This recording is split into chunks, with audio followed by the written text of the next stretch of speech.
ఇది నీకు, ఈ ఊహ నీకు వచ్చినప్పుడు, ఇది నువ్వు గుర్తించినప్పుడు దేవుణ్ణి మనసారా స్తుతించటమే తప్ప సనగటం, గొనగటం, నీ గతి నీకు బట్టి నువ్వు దూషించటం అనేవి ఉండవు. దేవునికి స్తోత్రం. ఏమైనా అర్థమైందా నేను చెప్పింది? నేను చెప్పినట్టుగా నువ్వు దేవుణ్ణి గుర్తించగలిగితే నోరు తెరచి హాయిగా దేవుణ్ణి ఆరాధించుకుంటాం, మహింపరుచుకుంటాం. ఎందుకంటే దేవుడు మన ఉన్నతినే కోరతాడు కానీ మన నాశనాన్ని కోరడు. మన అభివృద్ధినే కోరతాడు కానీ మన పతనాన్ని కోరడు. కడుపు నిండా నీకు తిండి దొరకాలని కోరుకుంటాడు కానీ పస్తులతో నువ్వు మాడాలని కోరుకోడు. శ్రేష్టమైన వస్త్రం నువ్వు తొడగాలని కోరుకుంటాడు కానీ చింకి పాతర బతుకులను నువ్వు పొంది ఉండాలని దేవుడు కోరుకోడు. స్థిరమైన నివాసములో నీవు నెమ్మదిగా బతకాలనే కోరుకుంటాడు నా తండ్రి కానీ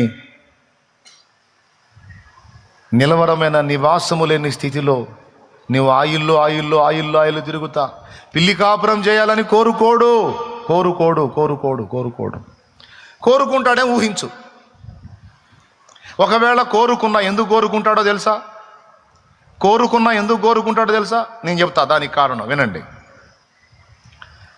ఇప్పుడు భయంకరమైన కష్టాల్లో, అగచాట్లలో, బాధల్లో, ఇరుకుల్లో, ఇబ్బందుల్లో నేను ప్రయాణం చేస్తూ వచ్చా.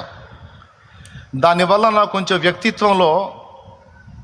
కొంచెం వ్యక్తిత్వంలో దీనత్వం, కాస్త సత్ప్రవర్తన, మనుషుల ముందు వ్యవహరించే తీరు, దేవుని ముందు కొంచెం వ్యవహరించే తీరు నాకు అబ్బింది. నాకున్న శ్రమలు, సమస్యలు, బాధలు పసిప్రాయము నుంచే నా హృదయం నలుగుతూ వచ్చింది. పసిప్రాయము నుంచే నా హృదయం గాయపడతా వచ్చింది, నలుగుతూ వచ్చింది. అందలాల మీద నేను పెరగల, భోగాల్లో నేను రాలా, కఠినమైన పరిస్థితుల గుండానే నేను ప్రయాణం చేశాను.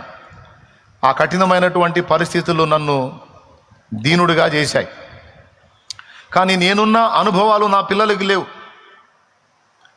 నేను పడిన కష్టాలు నా పిల్లలకు లేవు, నేను పొందిన అవమానాలు నా పిల్లలకు లేవు, నేను పొందిన ఆర్థిక సమస్యలు నా పిల్లలకు లేవు, నేను పొందిన ఇబ్బందులు నా పిల్లలకు లేవు అనుకుందాం. అప్పుడు నేనేం ఆశిస్తాను తెలుసా?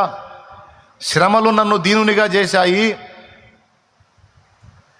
నా పిల్లలు కూడా దీనులు కావాలంటే వాళ్ళు కూడా కొంచెము శ్రమను అనుమతించాలి, లేమిని అనుమతించాలి, ఇబ్బందిని అనుమతించాలి. ఎందుకంటే వాళ్ళకు కూడా నాలాంటి వ్యక్తిత్వ సౌందర్యం రావాలి, వాళ్ళు కూడా దీనులు కావాలి అంటే బాధలు పొందిన అనుభవం వాళ్ళకు కూడా ఉండాలి అని నేను కోరుకుంటా.